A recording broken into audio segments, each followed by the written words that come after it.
Now, Rick, I want to make sure that we make clear as we talk about transmission lines and wind power.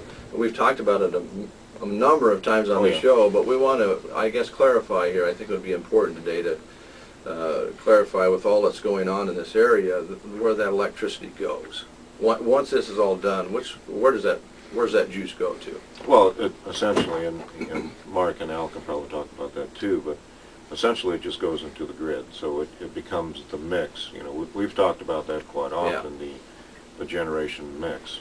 Once it hits the grid, the 115 kV system, the larger transmission system, it becomes part of every other generation asset. So, you know, from a generation standpoint, it's not something that now all of a sudden Broken Bow is 20% wind. Yeah. And, you know, that's not necessarily the case. Yeah. Or the surrounding area. It goes into the grid, becomes part of the mix that, you know, we've talked about. So I don't know if you got anything to add to that. Yeah, I agree with everything Rick has said there, and people come up to us and say, well, we have 100% wind power, and I tell them no. It's what's out there on the grid, and electrons flow wherever they want to go.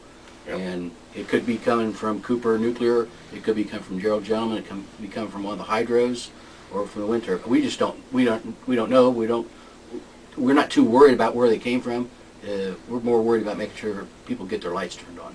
Right, and if somebody out there, a farmer rancher, is looking at their own turbine, or colleges sometimes put up turbines where they specifically run that electricity to their own point, that's still available out there. But this is like taking a bucket of water, and you're going to add some water, and you put it in, and it fills it up, but it mixes in with everything else. Right. Okay.